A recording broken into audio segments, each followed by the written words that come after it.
വെടിക്കെട്ട് ഒഴിവാക്കേണ്ടി വന്നാൽ തൃശൂർ പൂര ചടങ്ങിൽ മാത്രം ഒതുക്കി നിർത്താൻ നിർബന്ധിതരാകുമെന്ന് തിരുവമ്പാടി പാറമേക്കാവ് ദേവസ്വങ്ങളുടെ സംയുക്ത യോഗം.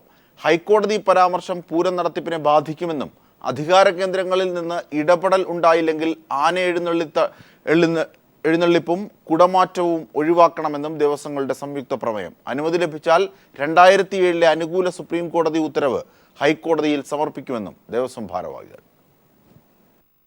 ഹൈക്കോടതിയിൽ നിന്ന് ഉണ്ടായ പരാമർശങ്ങളും അതേ തുടർന്ന് ഔദ്യോഗിക രംഗങ്ങളിൽ നിന്നുണ്ടായ വ്യാഖ്യാനങ്ങളും തൃശൂർ പൂരത്തിന്റെ സുഗമമായ നടത്തിപ്പിനെ ബാധിക്കുമെന്നാണ് തിരുവമ്പാടി പാറമേക്കാവ് ദേവസ്വങ്ങൾ ആശങ്ക പ്രകടിപ്പിച്ചത്.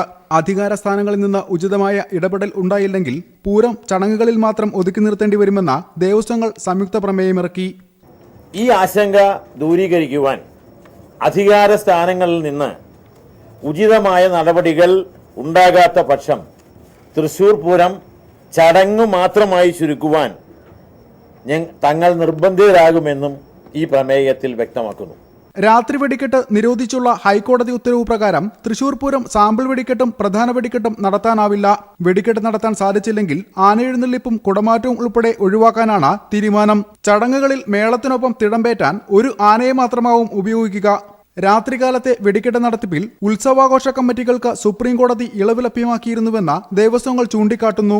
14-ന് കേസ് പരിഗണിക്കുമ്പോൾ ഈ ഉത്തരവ് ഹൈക്കോടതിയിൽ ഹാജരാക്കും. നിലവിലെ ആശങ്കകൾ മുഖ്യമന്ത്രി ഉൾപ്പെടെയുള്ളവരെ ശ്രദ്ധയിൽപ്പെടുത്തുമെന്നും ദേവസ്വം ഭാരവാഹികൾ പറഞ്ഞു. News bureau, Thrissur. People TV exclusive. സംസ്ഥാനത്തെ SSLC മൂല്യനിർണ്ണയം അവതാളത്തിൽ. മൂല്യനിർണ്ണയത്തിലുള്ള അധ്യാപകർ ഈ മാസം 16-ന് തെരഞ്ഞെടുപ്പ് ക്ലാസ്സിലെത്തണമെന്ന നിർദ്ദേശം അധ്യാപകരെ വലയ്ക്കുന്നു. SSLC മൂല്യനിർണ്ണയം അവസാനിക്കുന്ന ദിനം കൂടിയാണിത്. വകുപ്പുകൾ തമ്മിലുള്ള ഏകോപനമില്ലായ്മയാണ് ഈ ആശയക്കുഴപ്പത്തിന് കാരണമെന്നും വിലയിരുത്തൽ. ഏപ്രിൽ 1 മുതൽ 16 വരെയായിട്ടാണ് SSLCയുടെ മൂല്യനിർണ്ണയം നടക്കുന്നത്. 54 ക്യാമ്പുകളിലായിട്ടാണ് മൂല്യനിർണ്ണയം നിലവിൽ പുരോഗമിക്കുന്നത്. ഇതിൽ മൂല്യനിർണ്ണയത്തിന്റെ അവസാന ദിവസമാണ് അധ്യാപകരെ ആശങ്കയിലാഴ്ത്തുന്നത്. തെരഞ്ഞെടുപ്പ് ഡ്യൂട്ടിയുള്ള അധ്യാപകർ 16-ാം തീയതി തെരഞ്ഞെടുപ്പ് ക്ലാസ്സിൽ പങ്കെടുക്കണമെന്ന അറിയിപ്പാണ് ഇതിന് കാരണം. ഇത് സംബന്ധിച്ചുള്ള അറിയിപ്പ് ഇതിനോടകം തന്നെ മാതൃവിദ്യാലയങ്ങളിൽ നിന്നും മൂല്യനിർണ്ണയത്തിലുള്ള അധ്യാപകരെ അറിയിച്ചു കഴിഞ്ഞു. ഇനി എന്ത് ചെയ്യുമെന്നറിയാതെ കുഴങ്ങുകയാണ് ഈ അധ്യാപകർ. മിക്കവാറും ആയിരക്കണക്കിന് അധ്യാപകർ ഇന്ന് വാല്യുവേഷൻ ക്യാമ്പിലാണ്. എന്നാൽ ഇന്ന് ഞങ്ങളെ ആശങ്കപ്പെടുത്തിയിരിക്കുന്നത് മറ്റൊന്നുമല്ല, ഞങ്ങളുടെ മാതൃവിദ്യാലയങ്ങളിൽ നിന്ന് ഞങ്ങൾക്ക് അറിയിപ്പ് കിട്ടിയിരിക്കുന്നു എത്രയും വേഗം ഇലക്ഷൻ ക്ലാസ്സിൽ പങ്കെടുക്കണമെന്നുള്ളത്. യഥാർത്ഥത്തിൽ ഇത് ഇത്തരം വാല്യുവേഷൻ ക്യാമ്പിലാണെന്നുള്ള കാര്യം വിദ്യാഭ്യാസ വകുപ്പിനും അറിയാം, ഇലക്ഷൻ ചുമതലയുള്ള കമ്മീഷണർക്ക് അല്ലെങ്കിൽ കളക്ടർക്കും അറിയാവുന്ന കാര്യമാണ്. അതുകൊണ്ട് എത്രയും വേഗം ഇതിനൊരു പരിഹാരം, അതായത് വാല്യുവേഷനെ ബാധിക്കാത്ത രീതിയിൽ ഈ ക്ലാസ്, ഇലക്ഷൻ ക്ലാസ് അറേഞ്ച് ചെയ്ത് തരണം എന്നുള്ളത് ഞങ്ങളുടെ എല്ലാവരുടെയും കൂട്ടുകാർ ആവശ്യമാണ്. SSLCയുടെ മൂല്യനിർണ്ണയം ഇടയ്ക്ക് മുടങ്ങിയത് കാരണം 16-ാം തീയതി മൂല്യനിർണ്ണയം പൂർത്തിയാക്കുക എന്നത് തന്നെ അധ്യാപകർക്ക് ഏറെ വെല്ലുവിളിയാണ്. ഈ സാഹചര്യത്തിൽ കൂടിയാണ് അന്ന് തന്നെ തെരഞ്ഞെടുപ്പ് ക്ലാസ്സിൽ അധ്യാപകർ പങ്കെടുക്കണമെന്ന അറിയിപ്പ് കൂടി വന്നിരിക്കുന്നത്. വകുപ്പുകൾ തമ്മിലുള്ള ഏകോപനമില്ലായ്മയാണ് ഈ ആശയക്കുഴപ്പത്തിന് കാരണമായതെന്നാണ് വിലയിരുത്തൽ. അതേസമയം ഇതേ പ്രതിസന്ധി ഹയർ സെക്കൻഡറി മൂല്യനിർണ്ണയം നടത്തുന്ന അധ്യാപകരും നേരിടുന്നുണ്ട്. എന്നാൽ വിദ്യാഭ്യാസ വകുപ്പാകട്ടെ ഇതിൽ മൗനം പാലിക്കുകയാണ്. ഷീജ, തിരുവനന്തപുരം. കേരളത്തിലെ ജനവിധിയെ അട്ടിമറിക്കാനായി UDF BJP ശ്രമമെന്ന് CPIM polit bureau അംഗം പിണറായി വിജയൻ. പഴയ ബേപ്പൂർ വടകര മോഡൽ പൊടിതട്ടിയെടുക്കാനുള്ള നീക്കം പരാജയപ്പെടുമെന്നും പിണറായി വിജയൻ പറഞ്ഞു. പരിപാടിയിൽ തിരുവനന്തപുരത്തെ ഇടതുപക്ഷ സ്ഥാനാർത്ഥികളുടെ സംഗമവും നടന്നു. നവ ഉദാരവൽക്കരണ നയത്തിനെതിരായ പോരാട്ടമാണ് ഈ തെരഞ്ഞെടുപ്പ്. കേരളത്തിലെ ജനവിധിയെ അട്ടിമറിക്കാനാണ് UDF BJP ശ്രമം. പഴയ ബേപ്പൂരിനെ പൊടിതട്ടിയെടുക്കാനുള്ള ശ്രമം നടപ്പാകില്ലെന്നും പിണറായി വിജയൻ പറഞ്ഞു. തിരുവനന്തപുരത്ത് ഓൾ ഇന്ത്യ ലോയേഴ്സ് യൂണിയൻ സംഘടിപ്പിച്ച ദേശീയതയും അഭിപ്രായ സ്വാതന്ത്ര്യവും എന്ന പ്രഭാഷണം ഉദ്ഘാടനം ചെയ്ത് സംസാരിക്കുകയായിരുന്നു പിണറായി. RSS ഒരു പ്രത്യേക അജണ്ട നടപ്പാക്കാൻ നോക്കുന്നുണ്ട്. അപ്പോൾ ഈ രണ്ടു കൂട്ടരും തുല്യ ദുഃഖിതരാണ്. രണ്ടു കൂട്ടരും ചിന്തിക്കുന്നത് എങ്ങനെ ജനവിധിയെ അട്ടിമറിക്കാമെന്നാണ്. പഴയൊരു പാക്കേജ് ഉണ്ട്, അത് പൊടിതട്ടിയെടുക്കാമെന്നാണ്. അതാണ് വടകര ബേപ്പൂർ മോഡൽ. ഇത്തരമൊരു അവിശുദ്ധ കൂട്ടുകെട്ടാണ് അണിയറക്കുള്ളിൽ തയ്യാറെടുത്തുകൊണ്ടിരിക്കുന്നത്. കേരളത്തിന്റെ സംസ്കാരവും RSSന്റെ തത്വശാസ്ത്രവും ഒത്തുപോകില്ല. അതുകൊണ്ട് തന്നെ RSS അജണ്ട സംസ്ഥാനത്ത് നടപ്പാകില്ലെന്നും പിണറായി പറഞ്ഞു. സംസ്ഥാനത്ത് UDF BJP അവിശുദ്ധ കൂട്ടുകെട്ട് നിലനിൽക്കുന്നതായും അദ്ദേഹം കൂട്ടിച്ചേർത്തു. ഇടതുപക്ഷ സ്ഥാനാർത്ഥി സംഗമവും ചടങ്ങിൽ നടന്നു. തലസ്ഥാനത്ത് മത്സരിക്കുന്ന ഇടതുപക്ഷ സ്ഥാനാർത്ഥികൾക്ക് ലോയേഴ്സ് യൂണിയന്റെ ഉപഹാരവും നൽകി. News bureau, Thiruvananthapuram. ആറന്മുള മണ്ഡലത്തിൽ ശിവദാസൻ നായരെ കോൺഗ്രസ് വീണ്ടും സ്ഥാനാർത്ഥിയാക്കിയതിൽ പ്രതിഷേധിച്ച് 52 വർഷത്തെ കോൺഗ്രസ് ബന്ധം ഉപേക്ഷിച്ച് CPIM-ൽ ചേർന്ന് പ്രവർത്തിക്കാൻ തീരുമാനിച്ചതായി തങ്കച്ചൻ കാക്കനാട് വാർത്താസമ്മേളനത്തിൽ അറിയിച്ചു. DKTF സംസ്ഥാന സെക്രട്ടറിയായ തങ്കച്ചൻ ആറന്മുള ഗ്രാമപഞ്ചായത്ത് പ്രസിഡന്റ്, പ്രഥമ Kulanada block panchayat vice president തുടങ്ങി 30 വർഷം ജനപ്രതിനിധിയായിരുന്നു. വീണ ജോർജിന്റെ വിജയത്തിനായി പ്രവർത്തിക്കുമെന്നും തങ്കച്ചൻ കാക്കനാട് പറഞ്ഞു.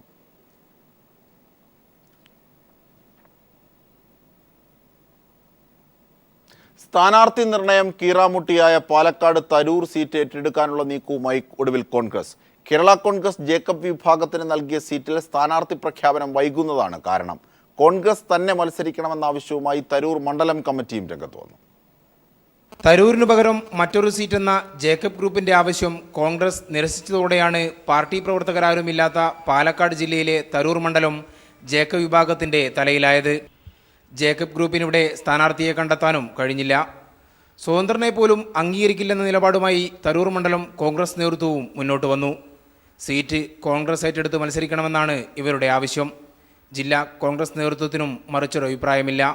DCC പ്രസിഡന്റ് CV ബാലചന്ദ്രൻ: തങ്ങൾക്കൊരു സീറ്റ് നൽകിയാൽ സ്വാഭാവികമായും അവിടെ സ്ഥാനാർത്ഥിയെ നിർത്തി മത്സരിപ്പിക്കാനുള്ള ബാധ്യത പാർട്ടിക്കുണ്ട്. അത് കഴിയാതെ പോവുകയോ എന്തെങ്കിലും പ്രയാസങ്ങൾ ഉണ്ടാവുകയോ ചെയ്താൽ മുന്നണിക്ക് നേതൃത്വം നൽകുന്ന പാർട്ടി എന്ന രീതിയിൽ കോൺഗ്രസ് പാർട്ടി അവിടെ എതിരാളികൾക്ക്, രാഷ്ട്രീയ എതിരാളികൾക്ക് എതിരില്ലാതെ അവിടെ വിജയിച്ചു വരാൻ കഴിയുന്ന സാഹചര്യം ഒരുക്കാൻ സാധിക്കാത്തതുകൊണ്ടും അത്തരം സന്ദർഭങ്ങളിൽ കോൺഗ്രസ് പാർട്ടി അവിടെ സ്ഥാനാർത്ഥിയെ കണ്ടെത്തും എന്നത് കാര്യത്തിൽ യാതൊരു സംശയവുമില്ല. തരൂരിൽ പ്രവർത്തകരില്ലാത്തതിനാൽ എന്തു ചെയ്യണമെന്ന് ജേക്കബ് വിഭാഗത്തിന് നിശ്ചയവുമില്ല. UDF-ൽ സ്ഥാനാർത്ഥി നിർണയം പ്രതിസന്ധി സൃഷ്ടിക്കുമ്പോൾ LDF പ്രചാരണ രംഗത്ത് ബഹുദൂരം മുന്നിലാണ്. സിറ്റിംഗ് MLA-യും CPIM കേന്ദ്ര കമ്മിറ്റി അംഗവുമായ AK ബാലൻ ആദ്യ റൗണ്ട് പ്രചാരണം പൂർത്തിയാക്കി മുന്നോട്ട് പോവുകയാണിവിടെ. News bureau, Palakkad. വാർത്തകളിലേക്ക്. പരവൂർ വെടിക്കെട്ട് ദുരന്തത്തിലെ തിരിച്ചറിയാൻ കഴിയാത്ത മൃതദേഹങ്ങളുടെ DNA പരിശോധന ഇന്ന് ആരംഭിക്കും. സാമ്പിളുകൾ കൊല്ലത്ത് നിന്ന് തിരുവനന്തപുരത്തെത്തിക്കും. വിവരങ്ങൾ നൽകാനായി രാജ്കുമാർ, ഞങ്ങളുടെ പ്രതിനിധി ചേരുന്നു. രാജ്കുമാർ, എന്തൊക്കെയാണ് വിശദാംശങ്ങൾ? ജിംഷാദ്, തിരുവനന്തപുരം രാജീവ് ഗാന്ധി സെന്റർ ഫോർ ബയോടെക്നോളജിയുടെ സഹായത്തോടെയാണ് DNA പരിശോധന നടത്തുക. കാണാതായവരുടെ ഉറ്റ ബന്ധുക്കളുടെ രക്തസാമ്പിളുകൾ DNA പരിശോധനയ്ക്കായി ശേഖരിക്കുന്നുണ്ട്. മൃതദേഹങ്ങളിൽ നിന്നും ശേഖരിക്കുന്ന കോശ സാമ്പിളുകളുമായി ഇവ ഒത്തുനോക്കും. അപകട സ്ഥലത്ത് നിന്ന് സ്വകാര്യ വാഹനങ്ങളിൽ വാരിയിട്ട് ജില്ലാ ആശുപത്രിയിൽ എത്തിച്ച മൃതദേഹങ്ങൾക്കൊപ്പവും ശരീരാവശങ്ങളും ഏറെ ഉണ്ടായിരുന്നു. വേർപെട്ട കൈകാലുകളും കുടൽമാലകളും ഉൾപ്പെടെ വികൃതമായ നിലയിലുള്ള ഒരുപാട് ശരീരഭാഗങ്ങൾ നിരവധി പ്ലാസ്റ്റിക് കവറുകളിലാണ് മോർച്ചറിയിലും മറ്റും സൂക്ഷിച്ചിരിക്കുന്നത്. കരുനാഗപ്പള്ളിയിൽ തന്നെ ഇത്തരത്തിൽ 3-4 ചാക്കുകളിലായി ഇവ സൂക്ഷിച്ചിട്ടുണ്ട്. 13 മൃതദേഹങ്ങളാണ് തിരിച്ചറിയാനുള്ളത്. അപകടത്തിന് ശേഷം ഇതുവരെ പരവൂർ പോലീസ് സ്റ്റേഷനിൽ 21 പേരെ കാണാതായെന്ന് കാട്ടി ബന്ധുക്കൾ പരാതി നൽകിയിട്ടുണ്ട്. ഈ പലരുടെയും മൃതശരീരങ്ങൾ ചിന്നിച്ചിതറിയ നിലയിലായിരുന്നു നമ്മൾ തുടക്കം മുതൽ റിപ്പോർട്ട് ചെയ്തിട്ടുണ്ട്. കൊല്ലം ജില്ലാ മോർച്ചറിയിലും ആശുപത്രി മോർച്ചറിയിലും ഇത് സൂക്ഷിച്ചിട്ടുണ്ട്. അജിംഷാദ്, ഒടുവിൽ മരണസംഖ്യ 113 ആയിട്ടുണ്ട്. രാജ്കുമാർ. അജിംഷാദ്, ഈ കഴിഞ്ഞ ദിവസം തന്നെ ആറ്റിങ്ങൽ തന്നെ ഒരാളുടെ മൃതദേഹം അവരുടെ ബന്ധുവിന്റേതാണെന്ന് കരുതി ദഹിപ്പിച്ചിരുന്നു. പിന്നീടാണ് മനസ്സിലായത് അയാളുടെ മൃതദേഹമല്ല ദഹിപ്പിച്ചത്. അതിന്റെ ശരിക്കുമുള്ള ആൾ ജീവനോട് എത്തുകയും ചെയ്തിരുന്നു.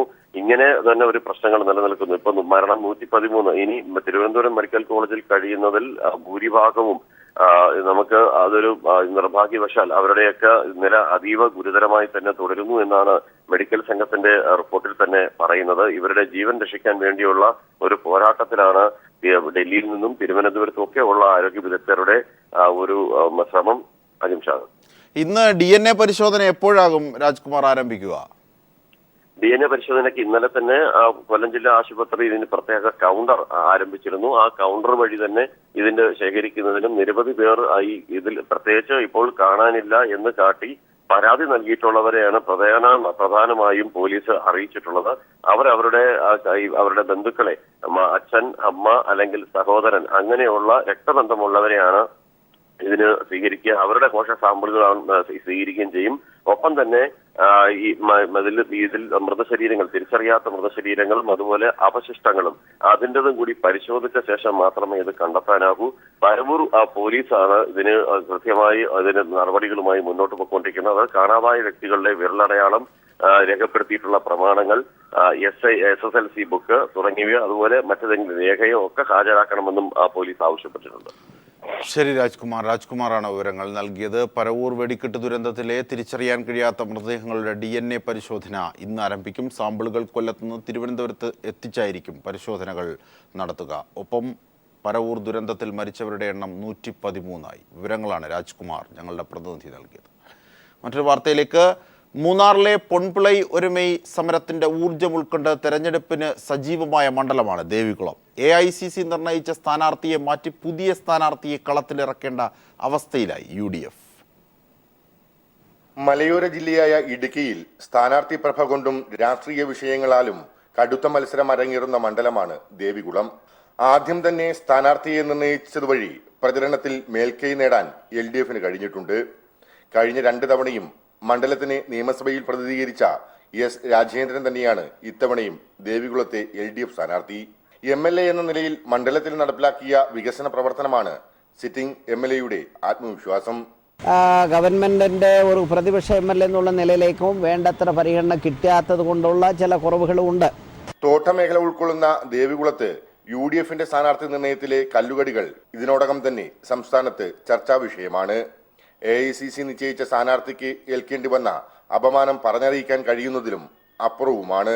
സ്ഥാനാർത്ഥിയായി കോൺഗ്രസ് നേതൃത്വം ആദ്യം പ്രഖ്യാപിച്ച രാജാറാമിനെ INTUC ഓഫീസിൽ കയറ്റാതെ വിരട്ടിയോടിച്ച പ്രവർത്തകർ തന്നെയാണ് നിലവിലെ സ്ഥാനാർത്ഥി AK മണിയുടെ ശക്തി. മണ്ഡലത്തിലെ സാധാരണക്കാരുടെ പ്രശ്നങ്ങൾ ഉയർത്തിയാണ് AK മണിയും വോട്ട് തേടുന്നത്. പെൺപിള ഒരുമ സമരം ഉയർത്തിയ സമരച്ചൂടിൽ തോട്ടം മേഖലയിൽ തൊഴിലാളികൾക്കുണ്ടായ പുത്തൻ ഉണർവ് ഇത്തവണത്തെ തെരഞ്ഞെടുപ്പ് ഫലത്തിൽ പ്രതിഫലിക്കുമെന്നത് ഉറപ്പാണ്. ഒപ്പം തൊഴിലാളികളെ കൂടെ നിർത്തി രാഷ്ട്രീയ നേട്ടമുണ്ടാക്കാൻ AIDMKയും BJPയും ശ്രമിക്കുന്നുമുണ്ട്. ദേവികുളം മണ്ഡലത്തിലെ തെരഞ്ഞെടുപ്പ് ഫലം നിർണ്ണയിക്കുക തോട്ടം തൊഴിലാളികളുടെ നിലപാട് തന്നെയാകും.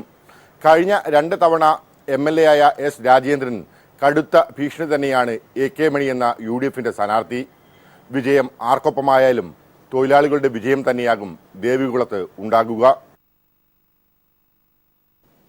പതിറ്റാണ്ടുകളായി കൈവശമുള്ള മണ്ഡലം നിലനിർത്താനുള്ള കോൺഗ്രസിന്റെ ശ്രമവും ചരിത്രം തിരുത്തിക്കുറിക്കാമെന്ന LDF പ്രതീക്ഷയുമാണ് ഇക്കുറി തൃശൂർ മണ്ഡലത്തെ ശ്രദ്ധേയമാക്കുന്നത്. കഴിഞ്ഞ 5 വർഷം സർക്കാരിനെതിരെ ശക്തമായി രംഗത്തെത്തിയ VS സുനിൽകുമാർ ഇടത് സ്ഥാനാർത്ഥിയായപ്പോൾ പത്മജ വേണുഗോപാലിനെയാണ് UDF രംഗത്തിറക്കിയത്. BJP സ്ഥാനാർത്ഥിയായി B ഗോപാലകൃഷ്ണനും മത്സരരംഗത്ത് സജീവമാണ്. കയ്പമംഗലത്ത് നിന്ന് തൃശൂരിലേക്ക് മാറിയ VS സുനിൽകുമാറിന് മണ്ഡലത്തിലെ ജനങ്ങൾക്കിടയിൽ വലിയ സ്വീകാര്യതയാണ് ലഭിക്കുന്നത്. നഗരം പൂരത്തിരക്കിന്റെ ആവേശത്തിലേക്ക് നീങ്ങുമ്പോഴും LDFന്റെ പ്രചരണ പ്രവർത്തനങ്ങൾ ഊർജിതമാണ്. ഇക്കഴിഞ്ഞ 5 വർഷം സർക്കാരിന്റെ അഴിമതികൾക്കെതിരെ പോരാടിയ സുനിൽകുമാർ 2.5 പതിറ്റാണ്ടിന് ശേഷം തൃശൂർ മണ്ഡലം തിരികെ പിടിക്കാനാവുമെന്ന പ്രതീക്ഷയാണ് പങ്കുവയ്ക്കുന്നത്. തൃശൂർ കോൺഗ്രസ് കുത്തകയാണെന്ന പ്രചാരണം തെറ്റാണെന്നും സുനിൽകുമാർ പറഞ്ഞു. 14 നിയമസഭാ ഇലക്ഷനുകളിൽ 6 തവണ ജയിച്ചിരിക്കുന്നത് LDFന്റെ സ്ഥാനാർത്ഥികളാണ്. അപ്പോൾ പിന്നെ ഇത് UDFന്റെ കുത്തകയാണെന്ന് നമുക്ക് പറയാൻ കഴിയില്ല. ഇത്തവണ ചരിത്രം മാറ്റിക്കുറിക്കാൻ വേണ്ടിയിട്ടുള്ള ഒരു വലിയ ശ്രമമാണ് ഞാൻ നടത്തിക്കൊണ്ടിരിക്കുന്നത്. തൃശൂർ മണ്ഡലത്തിലെ ജനങ്ങൾക്കിടയിലും സുനിൽകുമാറിനുള്ള ആത്മബന്ധങ്ങൾ പ്രചരണത്തിൽ LDF പ്രവർത്തകരുടെ ആത്മവിശ്വാസം വർദ്ധിപ്പിക്കുന്നുണ്ട്. പൂർണ്ണമായും തൃശൂർ കോർപ്പറേഷൻ പരിധിയിലെ ഡിവിഷനുകൾ ഉൾക്കൊള്ളുന്നതാണ് മണ്ഡലം. തദ്ദേശ തെരഞ്ഞെടുപ്പിൽ LDFന് കോർപ്പറേഷൻ ഭരണം പിടിക്കാനായതും ഇടതുമുന്നണിയുടെ പ്രതീക്ഷകൾ വർദ്ധിപ്പിക്കുന്നുണ്ട്. പത്മജ വേണുഗോപാലാണ് തൃശൂരിലെ UDF സ്ഥാനാർത്ഥി. ലീഡർ K കരുണാകരന്റെ മകളെന്ന പരിഗണന തെരഞ്ഞെടുപ്പിൽ പ്രകടമാകുമെന്ന് പത്മജ പറയുന്നു. തീർച്ചയായിട്ടും ദിവസം കഴിയുന്ന ഒരു ആത്മവിശ്വാസം കൂടെയാണ്. കാരണം എല്ലാവരുടെ മുഖത്തും കാണുന്ന ആ ഒരു സ്നേഹം കാണുമ്പോൾ കൂടുതൽ സന്തോഷത്തിലാണ് ഞാൻ. 25 വർഷമായി കോൺഗ്രസിലെ തേറമ്പിൽ രാമകൃഷ്ണനായിരുന്നു തൃശൂർ മണ്ഡലത്തിലെ പ്രതിനിധി. എന്ത് വില നൽകിയും മണ്ഡലം നിലനിർത്തുക എന്ന ലക്ഷ്യത്തിലാണ് UDF പ്രചാരണം. കാര്യമായ വികസന പ്രവർത്തനങ്ങൾ എടുത്തുകാട്ടാൻ ഇല്ലാത്തത് പത്മജയുടെ പ്രചരണത്തെ സാരമായി ബാധിക്കുന്നുണ്ട്. സുനിൽകുമാറിന്റെ ജനകീയ പിന്തുണയും കോൺഗ്രസ് പ്രവർത്തകർക്കിടയിൽ ആശങ്ക പടർത്തുന്നുണ്ട്. BJP സ്ഥാനാർത്ഥിയായി B ഗോപാലകൃഷ്ണനും പ്രചരണ രംഗത്തുണ്ട്. അപ്പോൾ ഈ നാടിനൊരു മാറ്റം വേണം. ആ മാറ്റം ഭാരതീയ ജനതാ പാർട്ടിയിലാണ് ജനങ്ങൾ പ്രതീക്ഷിക്കുന്നത്. ശക്തന്റെ തട്ടകം പൂരാഘോഷത്തിന്റെ പാരമ്യത്തിലെത്തുമ്പോൾ മുന്നണികളുടെ പ്രചരണ പ്രവർത്തനങ്ങൾ 10 മടങ്ങ് ആവേശത്തിലെത്തും. ക്യാമറാമാൻ PP സലീമിനൊപ്പം CG ദിൽജിത്ത്. കേരളം ഉറ്റുനോക്കുന്ന മണ്ഡലങ്ങളിലൊന്നാണ് എറണാകുളം ജില്ലയിലെ തൃപ്പൂണിത്തുറ. ബാർക്കോഴക്കേസിൽ ആരോപണ വിധേയനായ മന്ത്രി K ബാബു വീണ്ടും മത്സരിക്കുമ്പോൾ എതിരിടുന്നത് DYFI സംസ്ഥാന സെക്രട്ടറി കൂടിയായ M സ്വരാജിനെയാണ്. ഇരുവരും പ്രചരണ രംഗത്ത് സജീവവുമാണ്. ബാർ കോഴക്കേസിൽ K ബാബുവിനെതിരെ FIR രജിസ്റ്റർ ചെയ്ത് അന്വേഷിക്കണം എന്ന തൃശൂർ വിജിലൻസ് കോടതി ഉത്തരവിനെ തുടർന്ന് മന്ത്രിസ്ഥാനത്ത് നിന്നുമുള്ള രാജി. ഹൈക്കോടതി ഈ ഉത്തരവ് താൽക്കാലികമായി സ്റ്റേ ചെയ്തതോടെ വീണ്ടും മന്ത്രിസ്ഥാനത്തേക്ക് ഒടുവിൽ സ്ഥാനാർത്ഥിത്വം സംബന്ധിച്ച് നീണ്ടുനിന്ന ആശയക്കുഴപ്പം. ഇവയ്ക്കെല്ലാം ഒടുവിൽ 6ാം തവണയും തൃപ്പൂണിത്തുറയിൽ നിന്ന് ജനവിധി തേടുമ്പോൾ കെ ബാബുവിന് ആശങ്കയും പ്രതീക്ഷയും ഏറെയാണ്. എതിരാളി അഴിമതിക്കെതിരായ പോരാട്ടങ്ങൾക്ക് എപ്പോഴും മുൻപന്തിയിലുള്ള ഡിവൈഎഫ്ഐ സംസ്ഥാന സെക്രട്ടറി എം സ്വരാജ്. ഒരു സ്ഥാനാർത്ഥി എന്ന നിലയിൽ എൻ്റെ ആത്മവിശ്വാസത്തെ 10 മടങ്ങ് വർദ്ധിപ്പിക്കുന്ന പ്രതികരണമാണ് എല്ലാ വിഭാഗം ജനങ്ങളിൽ നിന്നും ഉണ്ടാകുന്നത്. പ്രത്യേകിച്ച് ഒരു മുന്നണിക്ക് മാത്രം ആധിപത്യമുള്ള മണ്ഡലമല്ല തൃപ്പൂണിത്തുറ. കഴിഞ്ഞ 25 വർഷം UDF-നൊപ്പം നിന്നുവെങ്കിലും നേരത്തെ 4 തവണ CPIM-ലെ TK രാമകൃഷ്ണനും 1 തവണ V വിശ്വനാഥ മേനോനും ഇവിടെ ജയിച്ചിട്ടുണ്ട്. 1991-ലാണ് മണ്ഡലം ഒടുവിൽ ഇടത് മുന്നണിക്ക് നഷ്ടമായത്. കന്നിയംഗത്തിൽ CPIM-ലെ മുതിർന്ന നേതാവ് MM ലോറൻസിനെ വീഴ്ത്തിയായിരുന്നു കെ ബാബുവിന്റെ വിജയത്തുടക്കം. BJP-യും മണ്ഡലത്തിൽ ശക്തമായ മത്സരത്തിനാണ് ഒരുങ്ങിയിട്ടുള്ളത്. സ്ഥാനാർത്ഥി പ്രൊഫസർ തുറവൂർ വിശ്വംഭരൻ ആദ്യവട്ട പ്രചാരണം പൂർത്തിയാക്കി. തൃപ്പൂണിത്തുറ, മരട് നഗരസഭകളും കുമ്പളം, ഉദയംപേരൂർ പഞ്ചായത്തുകളും കൊച്ചി നഗരസഭയിലെ 11 മുതൽ 18 വരെയുള്ള ഡിവിഷനുകളും ഉൾപ്പെടുന്നതാണ് തൃപ്പൂണിത്തുറ മണ്ഡലം. മണ്ഡലത്തിൽ കഴിഞ്ഞ തദ്ദേശ തെരഞ്ഞെടുപ്പിൽ LDF-നായിരുന്നു മേൽക്കൈ. UDF-നേക്കാൾ 3873 വോട്ട് അധികം ലഭിച്ചു. 93,623 പുരുഷന്മാരും 99,458 സ്ത്രീകളും ഉൾപ്പെടെ 1,93,081 വോട്ടർമാരാണ് മണ്ഡലത്തിലുള്ളത്. തൃപ്പൂണിത്തുറയിൽ നിന്ന് സമീർ വഴങ്ങോട്. ജൈവ പച്ചക്കറികൾ ഓണത്തിനും വിഷുവിനും മാത്രം ലഭിക്കുന്നതായി മാറരുതെന്ന് നടൻ മമ്മൂട്ടി. എപ്പോഴും ലഭിക്കാനുള്ള സംവിധാനം ഉണ്ടാകണമെന്നും അദ്ദേഹം പറഞ്ഞു. വിഷുവിനോട് അനുബന്ധിച്ച് CPIM എറണാകുളം ജില്ലാ കമ്മിറ്റിയുടെ നേതൃത്വത്തിൽ ആരംഭിച്ച വിഷരഹിത പച്ചക്കറി സ്റ്റാൾ ഉദ്ഘാടനം ചെയ്യുകയായിരുന്നു മമ്മൂട്ടി. വിഷുവിനോടനുബന്ധിച്ച് CPIM-ന്റെ നേതൃത്വത്തിൽ ആരംഭിച്ച ജൈവ അരിമേളയും വിഷരഹിത പച്ചക്കറി സ്റ്റാളും മലയാളത്തിന്റെ പ്രിയനടൻ മമ്മൂട്ടി ഉദ്ഘാടനം ചെയ്തു. ആഘോഷ നാളുകൾക്ക് ശേഷവും വിഷമുക്ത വിഭവങ്ങൾ ലഭ്യമാക്കാൻ സംവിധാനങ്ങൾ ഉണ്ടാകണമെന്ന് അദ്ദേഹം പറഞ്ഞു. സർക്കാരിന് വേണമെങ്കിൽ കുറേ ആളുകളെ സംഘടിപ്പിച്ചൊരു കമ്പനി ഉണ്ടാക്കി സർക്കാരിൻ്റെ മേൽനോട്ടത്തിൽ തന്നെ ഈ തരിശു നിലങ്ങളിൽ കൃഷി ചെയ്ത്, അതും സ്വാഭാവിക കൃഷിയോ പ്രകൃതി കൃഷിയോ ചെയ്ത് നമുക്ക് ആവശ്യമുള്ള നെല്ല് ഉൽപ്പാദിപ്പിക്കാവുന്നതേ ഉള്ളൂ. ഇങ്ങനെ ഒറ്റയ്ക്കും അവിടെ ഇവിടെയൊക്കെ നടക്കുന്ന ഈ സംരംഭങ്ങളല്ലാതെ ഒരു വലിയ പ്രസ്ഥാനമായി വലിയൊരു മൂവ്മെൻ്റായി കൊണ്ടുവരണം. എന്നാൽ മാത്രമേ നമ്മുടെ ഇപ്പോൾ നമ്മൾ അനുഭവിച്ചുകൊണ്ടിരിക്കുന്ന ഈ ബുദ്ധിമുട്ടുകളും പ്രയാസങ്ങളും മാറ്റാനൊക്കെയുള്ളൂ. വിഷരഹിത പച്ചക്കറികൾക്ക് പുറമെ പൂർണ്ണമായും ജൈവരീതിയിൽ കൃഷി ചെയ്ത അരി, പൊക്കാളി അരി എന്നിവ മേളയിൽ ലഭിക്കും. രാജേന്ദ്ര മൈതാനിയിലെ താൽക്കാലിക വിൽപ്പന കേന്ദ്രം കൂടാതെ ജില്ലയിൽ 10 സ്ഥിരം സ്റ്റാളുകളിലും വിഷുവിനാവശ്യമായ വിഭവങ്ങൾ ലഭ്യമാക്കുമെന്ന് CPIM എറണാകുളം ജില്ലാ സെക്രട്ടറി P. രാജീവ് പറഞ്ഞു. കഴിഞ്ഞ വിഷുവിന് വിഷരഹിത പച്ചക്കറി എന്ന ക്യാമ്പയിൻ CPIM സംസ്ഥാന തലത്തിൽ ഏറ്റെടുത്തത്. ജില്ലയിൽ വിജയകരമായി 100-ലധികം സ്റ്റോളുകൾ, 164 സ്റ്റോളുകൾ അന്ന് തുറക്കാൻ കഴിഞ്ഞു. ഈ വിഷുവിനായി കഴിഞ്ഞപ്പോൾ പച്ചക്കറിക്കൊപ്പം തന്നെ അരിയുടെ കാര്യത്തിലും കുറേയേറെ മുന്നേറാൻ കഴിഞ്ഞിട്ടുണ്ട്. ചടങ്ങിൽ MM Lawrence, KR Viswambharan, Mohanan, advocate M. Anilkumar, Venu, Rineesh തുടങ്ങിയവർ പങ്കെടുത്തു. News bureau, Kochi.